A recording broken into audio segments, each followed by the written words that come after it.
पाकिस्तान में तेजी से इल्हाद के बढ़ते हुए रुझान के खौफ से पाकिस्तानी हुकूमत ने मेरा चैनल ब्लॉक कर दिया है, जिसकी वजह से आप मेरी वीडियोस तो देख सकते हैं लेकिन चैनल नहीं।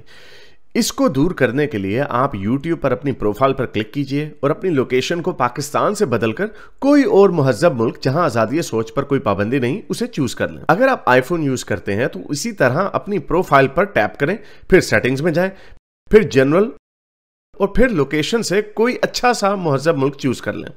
अगर आप एंड्रॉयड इस्तेमाल करते हैं तो उधर भी लोकेशन चेंज कर सकते हैं।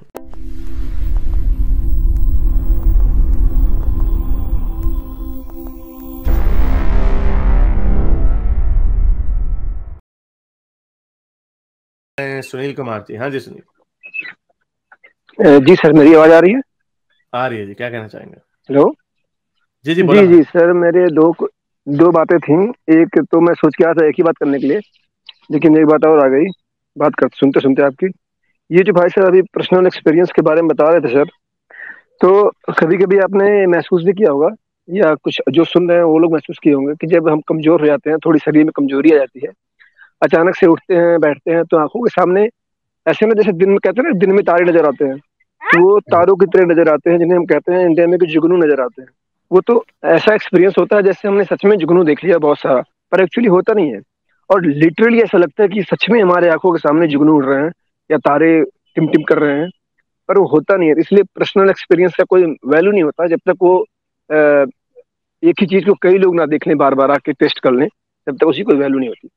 और दूसरी बात मुझे ये करनी है सर आपसे कि अगर कोई रिलीजियस पर्सन है और वो कोई साइंस नहीं पढ़ा हुआ है, हिस्ट्री नहीं पढ़ा हुआ है, और साइकोलॉजी की मतलब जो भी चीजें आप बताते हैं बहुत कठिन कठिन वर्ड, हार्ड वर्ड इंग्लिश के, साइंस के, वो सब नहीं पढ़ा लिखा है, क्या उसके लिए एथियस्ट बनना, नास्तिक बनना मुश्किल है? कि वो कुछ छोटे मोटे लॉजिक लगा के समझ सकता है कि ईश्वर या गॉड या अल्लाह नहीं है? क्या इसके लिए बहुत ज्यादा पढ़ना लिखना या जान होशियार होना जरूरी है?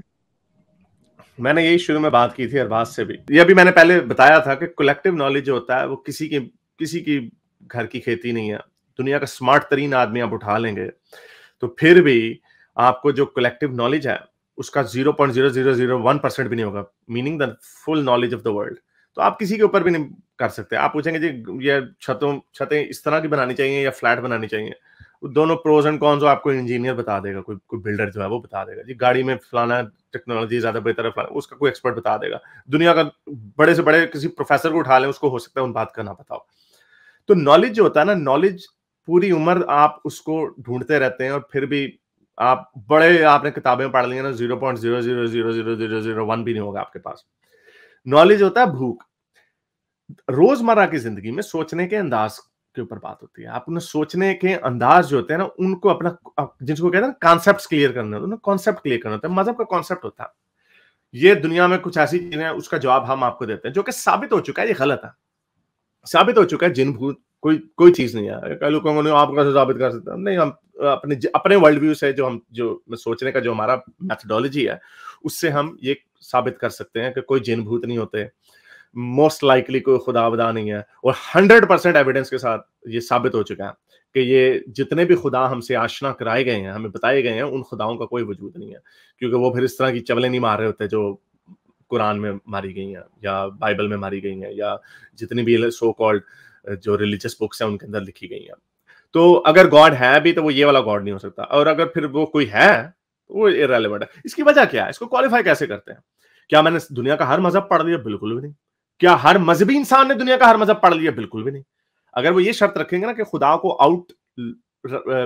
आउट रूल करने के लिए you have to study every single religion, तो फिर आप उसको करें जी, आप जी एबरिजिनल मिस पढ़ें, दुनिया हजारों अफ्रीकी मजहब है उनको पढ़ें, फिर हजारों लतीनी मजहब उनको पढ़ें, तो फिर आप उसको आउट ऐसे ये, क्योंकि ये इम्प्रैक्टिकल है। ये वो नॉलेज के जुमरे में आता है। Do you understand the correlation between knowledge and cognition?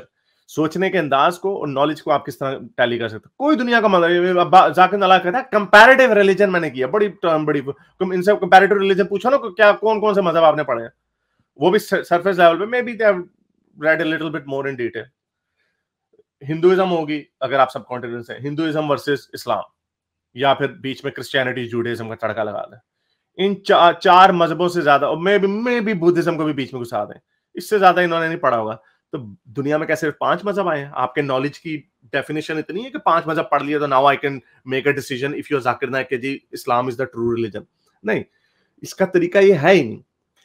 इसका तरीका ही सोचने के अंदाज के ऊपर है। जब बहुत सारे लड़के हमें आके बताते हैं बच्चे कि मैं हिंदू था, मैं हिंदुइज्म की थियोलॉजी के ऊपर बात नहीं करता because I don't know much about the nitty gritty, लेकिन उसकी जरूरत ही नहीं है।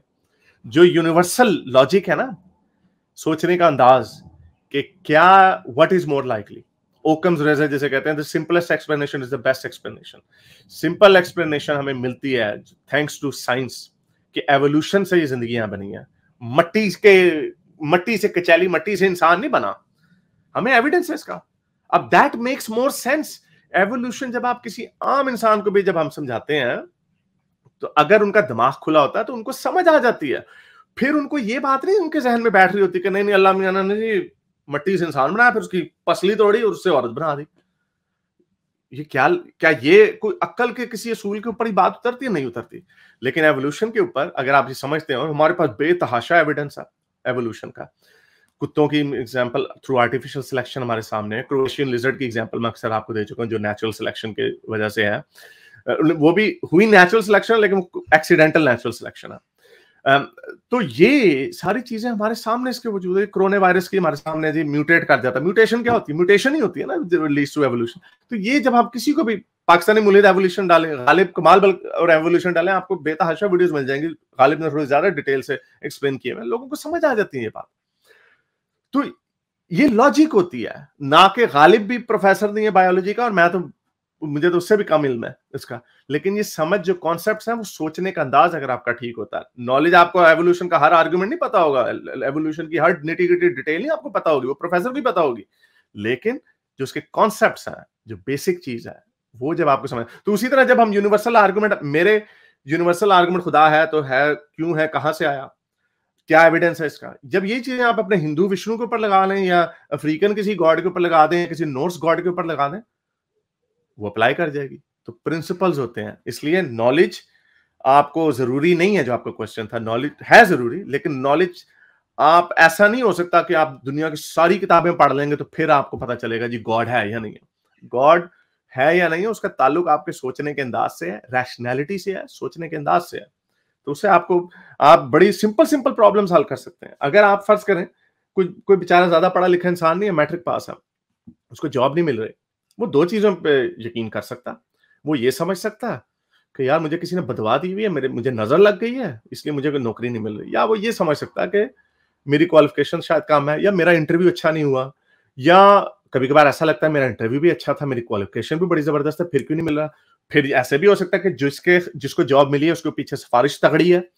ये सारे वो वजूहात हैं जो दुनिया में मुमकिन हैं, बजाय इसके कि आप ये देखें कि शायद उसकी सिफारिश पक्की थी, शायद उसका इंटरव्यू मेरे से भी ज्यादा अच्छा इंटरव्यू गुजर गया, मेरा अच्छा था लेकिन उसका हो सकता है मेरे से भी ज्यादा। बजाय इन पॉसिबिलिटीज को देखने के आप ये कहने मेरे पे जादू हुआ है, मुझे नजर लग गई है, मेरी एक्स वाइफ ने या मेरी सास ने मुझे बदवा दे दिया, लोग उसके ऊपर इत्तेफाक कर जाते हैं। अगेन ये सोचने के अंदाज के ऊपर डिपेंड करता है।